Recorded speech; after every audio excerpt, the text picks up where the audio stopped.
Hey guys, welcome back for another Pixie Talks review vlog. Pixie Talks, reviews and vlogs at Pixie Talks. So this week, I'll be You know the rules.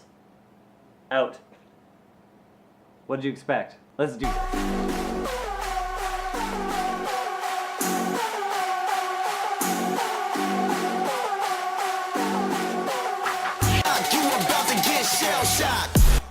For those of you who may not be shellheads, the new Teenage Mutant Ninja Turtles movie premiered this weekend. For my fellow Turtle fanboys and fangirls, you were all too aware that August 8th was to bring about a brand new live-action adaptation of our favorite green-skinned sewer-dwelling ninjas. This new outing was produced by the much-reviled Michael Bay of Transformers fame, and directed by Jonathan Eastman, the guy who brought us such classics as Battlefield Los Angeles and Wrath of the Titans. Yeah, my hopes weren't exactly that high either.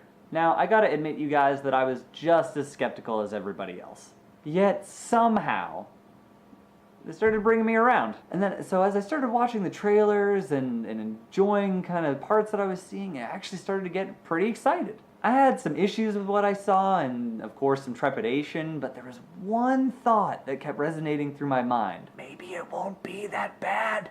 And you know what, guys? It's not.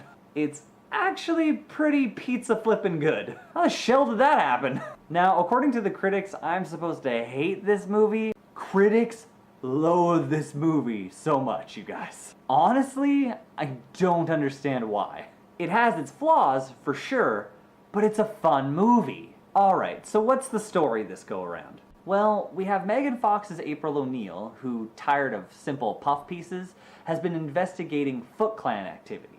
In this iteration, the Foot Clan are less the deadly ninjas that we've come to know and love, and are more of a criminal military gang organization that have New York City gripped in fear. During one such investigative outing, Miss O'Neil actually stumbles upon the Foot Clan at the docks and promptly watches them get stomped by some darkness-shrouded vigilante. Soon enough, this leads to the rooftop scene we've all seen in the trailers, where she meets our four favorite heroes and a half. First off, I honestly want to give props to Megan Fox. I've had my fair share of complaints with Megan Fox's acting ability in the past, but the simple truth is, she made a great April O'Neil. I still don't necessarily think that she looks the part. Someone more like Emma Stone seems more visually accurate to me. But in regards to her character, I think she was spot on. Feisty, brave, stubborn, intrepid, sweet. She hit all the right notes. I feel she's gotten an unfair rap ever since being cast as the eye candy in the Transformers films, and I've been waiting to see her get her chance to really show what she can do. The script, of course, is no Shakespeare play, but as a Turtles fan, I was expecting her to drop the ball. Lucky for us shellheads, I was thrilled to see that she didn't drop the ball and instead took it and ran with it. And of course, we're all going into a big summer movie hoping for some great action, and this movie was no exception. I especially loved the snow-covered hill sequence that we glimpsed in the trailer before. Whether it's comics or cartoons, we still haven't gotten the chance to really see the Turtles do anything at such a big blockbuster level before. Honestly though, I wish there had perhaps been a little bit more action. Perhaps another fight scene with Shredder that had a bit of a different feel to it, or maybe a different action set piece in the city that wasn't so grandiose as the finale. Either way, I was happy with what was on display, and I really enjoyed the final fight sequence with Shredder. Of course, I need to talk about the Turtles themselves, and thank God their personalities were completely intact. Leo's the leader, Raph's the hothead, Donnie's the nerd, and Mikey's the party dude. Even as a fan, I can understand why reviewers and critics may find them one-dimensional, especially in this movie. We aren't really given a lot of time with them separately or on their own. They're mostly with April throughout the film. Because of this, and because perhaps a lot of the beginning of the film does focus on April, they kind of stick very closely to that one character trait that makes up the Turtles. But you know what? As a fan, I was ecstatic. I obsessively watched these guys as a kid. I still watch them now on their new Nickelodeon show. I continually read the new IDW comic book series that they're in. And the only reason I haven't gotten a Turtles tattoo yet is because I have so many flippin' ideas about it that I don't know what exactly I would even get. So yes, Of course, I'm biased, and maybe their personalities aren't as fleshed out as everyone would like. But there was enough for me to fanboy the shell out while watching it. Now with those positives out of the way, I do still have quite a few complaints about the film. Some of them are major, some of them are minor, but they're all worth pointing out. As much as I liked the turtles in the film, especially their intricacies and little details of their designs, I'm just not a fan of how big they are. Most people might expect me to hate on how much more humanish they look, but honestly, I'm okay with that. Each design throughout every iteration of the Turtles has its pros and cons. Them looking a little bit more human is not something that bugged me. Really, I think the Turtles look better in this iteration than the original comic book designs. Because, truth be told, I don't really like those very much. Blasphemy!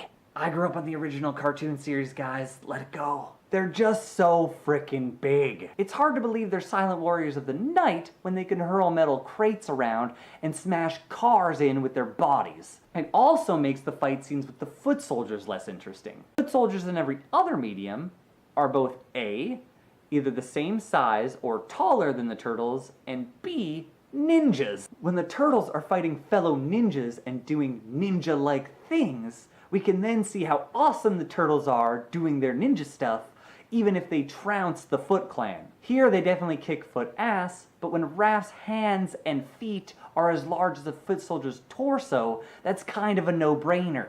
Watching them fight the Shredder was awesome, but I wish he didn't need augmented armor to reach their height. My hope is that in the forthcoming sequel, the writers will secret of ooze us and give the turtles worthy adversaries in enemy mutants. If we're gonna get Bebop and Rocksteady to be as big or bigger than the Turtles, I'm okay with it.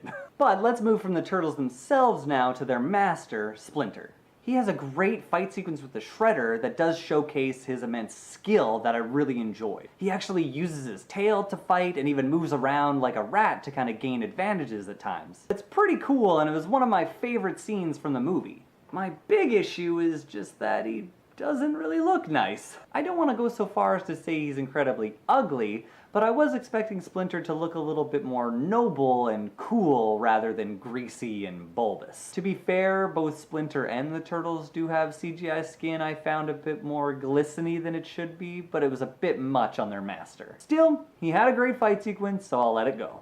The story itself is not one that I have much of an issue with. It's very Saturday morning cartoonish, and I'm generally okay with that, seeing as the source material is comic books and cartoons. However, my big issue is really that the Foot Clan and Shredder are painted pretty clearly as a big problem for New York City. They're not a nationwide problem, but a city-specific problem. The Foot Clan is constantly committing crimes, and everyone's afraid of them, supposedly, but the city doesn't look any worse for wear because of it. It's a generally bright, happy New York without much evidence of, gang activity. And even though the Foot Clan are supposedly crawling around everywhere, you don't really see any evidence of that. I think that if there were danger around every corner, and we were seeing the Turtles saving people here and there, and we were already shown that they are vigilantes, though unmasked, it would have given more legitimacy and showcased that, yes, the Foot are very scary and active. Then I would get why the city needs heroes, but we're simply told that the Foot Clan is dangerous, but not really given any evidence of that. All that being said, I really did enjoy the movie. The action was great, the interaction between the Turtles and April was spot on, and I did enjoy the humor for the most part. With the exception of a sexy butt joke involving Megan Fox, which I felt was unnecessary, and a fart joke that was very much there for the kids. William Fichtner plays Eric Sachs, the other villain of the film, and he gets to chew the scenery quite a lot, which was really fun to watch. I did enjoy seeing him do his thing, even if him being evil was predicated on more money! The film is fun, and that's all it has to be. The Teenage Mutant Ninja Turtles franchise is ridiculous. And while I don't think that any mistakes in a live-action version should necessarily be glossed over because of this fact, I don't think you should really go in expecting a masterpiece where 4 talking turtles doing ninjutsu are concerned. What you will get is entertainment that allows you to sit back, laugh, and enjoy the very crazy, ridiculous ride, which, in my honest opinion, you get in this film. If you're a Turtles fan, go see it. If you're not, maybe this movie won't be for you, but I hope you go and see it anyway and enjoy it. Cowabunga, dudes!